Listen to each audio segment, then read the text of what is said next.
थे 10 डेज के चाइल्ड से वो धीरे धीरे बड़े होते गए एंड नो अदर, लेकिन ऐसा कुछ भी उनके साथ उनकी लाइफ चाइल्डहुड में उनका कोई भी ऐसा मेरेकल नहीं हुआ जो कि जैसा कि उनके इनिशियल स्टेज में जो when he was only of 10 days old child, तब उनके साथ जो हुआ था एस्ट्रोलॉजर्स के थ्रू जो उनके प्रेडिक्शंस उनके लिए की गई थी, इसके अलावा उनके साथ ऐसा चाइल्डहुड में कोई इंसिडेंट नहीं हुआ।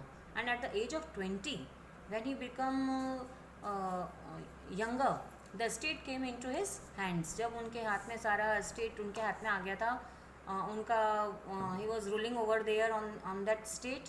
And when the astrologers predictions came to the maharaja's years, जब वो बड़े हुए और उन तक ये बात फिर से उन तक ये जब 10 डेज़ के थे तब ये बात उनके साथ में हुई थी, और उस वक्त उन्होंने एक 10 दिन के बच्चे ने अपने खुद के मुंह से ये बात बोली थी कि डेथ तो सबकी आनी है, लेकिन मैं अपनी डेथ का कारण जानना चाहता हूँ। और जब उन्हें कारण बताया तो वो बच्चे ने बोला कि लेट्स टाइगर्स बी हियर, तो फिर अब टाइगर्स जो हैं वो सावधान हो जाएं, वो उससे डरें।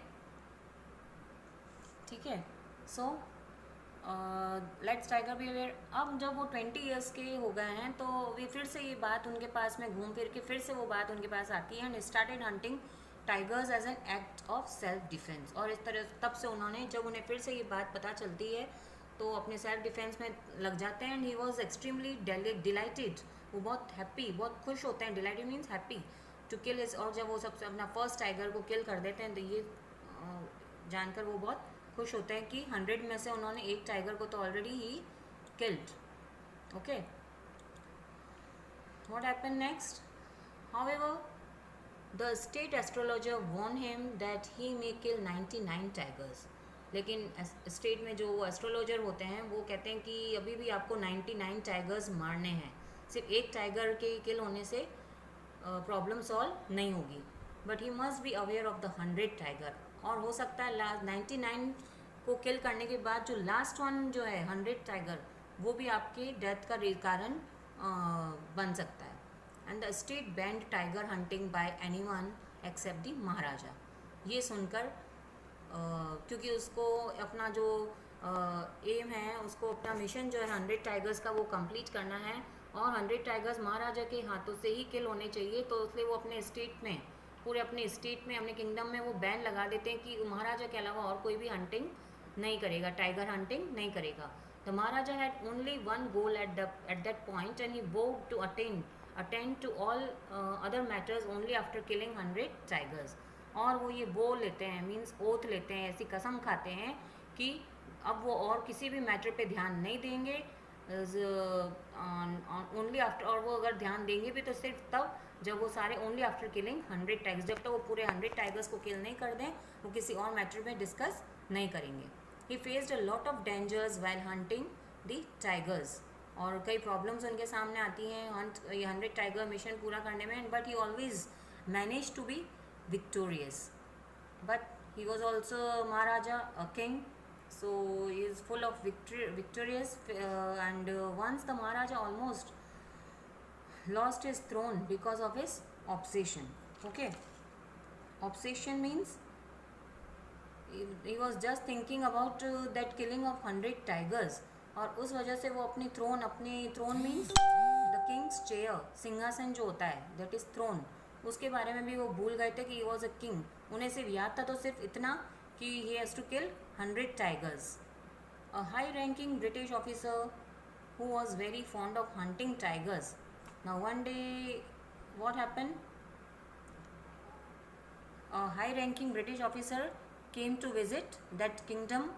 Which kingdom? Pratibandpuram. Okay, this is the story seen in Pratibandpuram, in the state of Pratibandpuram.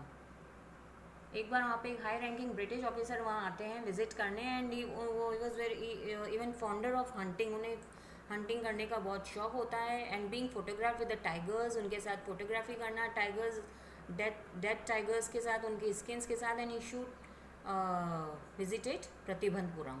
इस वजह से वो प्रतिबंधपुरम आते हैं। What happen then, how he stop that high ranking British officer. He wished to hunt the tigers in Pratibandpuram, but the Maharaja refused to cooperate. Okay, अब वो high ranking British officer जो हैं वो प्रतिभनपुरम में हंटिंग के लिए आते हैं, बट महाराजा उन्हें ऐसा करने से मना कर देते हैं, रोक देते हैं, रिफ्यूज़ टू कॉपरेट, वो उन्हें कॉपरेट नहीं करते हैं. And even when the British officers secretary informed the Maharaja that the British officer only wanted a photograph of him holding the gun and standing over the tiger's carcass. Okay, carcass means carcass is a dead body of animal.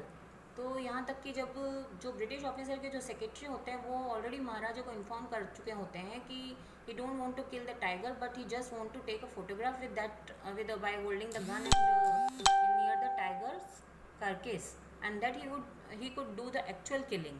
और ऐसा लगना चाहिए उनके photograph में कि actual में वो officer ही उस टाइगर को किल कर रहे हैं. But the Maharaja refuse for this also. लेकिन महाराजा उस फोटोग्राफी के लिए भी मना कर देते हैं. And the maharaja and the dewan deliberated on the issue. The maharaja and dewan were deliberated on the issue, क्योंकि उनका ये डेलिब्रेटेड मीन्स प्री प्लान. उनकी दीवान साहब जो उनके थे महाराजा और दीवान की जो पहले से प्लानिंग थी उस इशू को लेकर. कौन सा issue? Killing of 100 tigers and to maintain healthy relations with the British. लेकिन उन्हें साथ ही साथ ब्रिटिश ऑफिसर जो उनके एज अ गेस्ट जो वहाँ विजिट करना है प्रतिभनपुरम में, उनके साथ उनको हेल्दी रिलेशंस भी मेंटेन करना है. And the Maharaja asked a famous jewellery company then what the solution to this problem. He has to kill the 100 tigers also himself, and plus he has to manage his relations also, maintain his healthy relation with that British officer also. And for this he planned that he had gave some gift, some jewelry from Calcutta, like diamond rings for his wife. But what happened with it with him? Maharaja asked a famous jewelry company in Calcutta to send him the samples of some expensive diamond rings.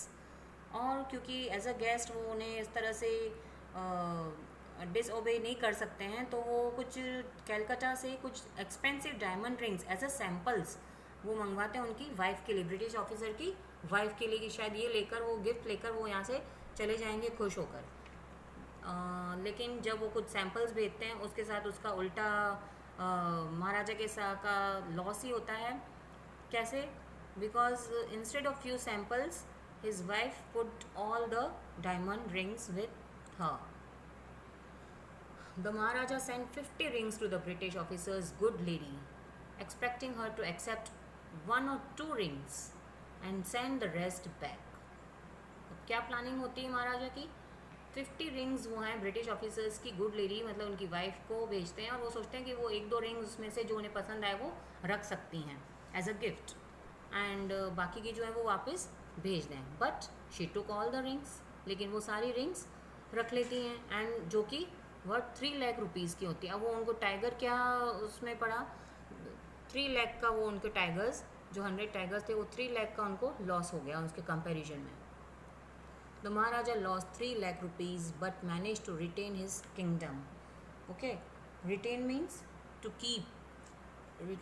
Keep और continue his kingdom. Maharaja के 3 लाख का loss हुआ, but उन्होंने अपने kingdom को continue किया, अपने kingdom को मैनेज किया. Within 10 years the Maharaja manage to kill 70 tigers. और 10 years में के अंदर उन्होंने 70 टाइगर्स तक वो मार चुके थे, किल कर चुके थे 70 tigers. And the tiger population become extinct in the forest of Pratibhanpuram. और इस तरह से धीरे धीरे जब टाइगर्स को मारते गए तो जो पॉपुलेशन थी टाइगर्स की वो एक्सटिंक्ट मीन्स कम होती गई. And the Maharaja called the dewan and expressed his desire to get married. Now what was the next plan, what the next step of this Maharaja? That first plan is that he just make their guest go back. And now second problem is that they plan to get married to a girl from a royal family belonging to a state with a large tiger population.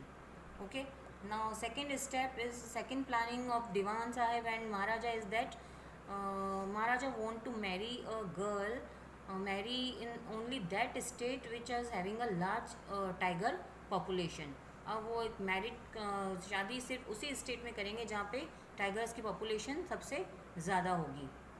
जंग Bahadur killed 5 or 6 tigers each time he visited his father in law. Okay, अब जब भी वो अपने ऐसा state मिलता है उनको और ऐसे स्टेट में वो जाते हैं, वहाँ पे मैरिड भी करते हैं, ही गॉट मैरिड एंड जब भी वो अपने फादर इन लॉ के यहाँ विज़िट करने जाते हैं तो वहाँ पे हर बार जब भी जाते हैं 5 or 6 टाइगर्स को वो किल करके आते हैं। So now let's see, just read the chapter from the given PDF and let me know in the evening class that what other plannings would planned by this Maharaja of Ratibandpuram to kill 100 tigers, whether he killed or not, or how many tigers he killed and what happened with him, whether he was killed by the 100 tiger or he saved himself. Okay, so just read the chapter carefully. Thank you.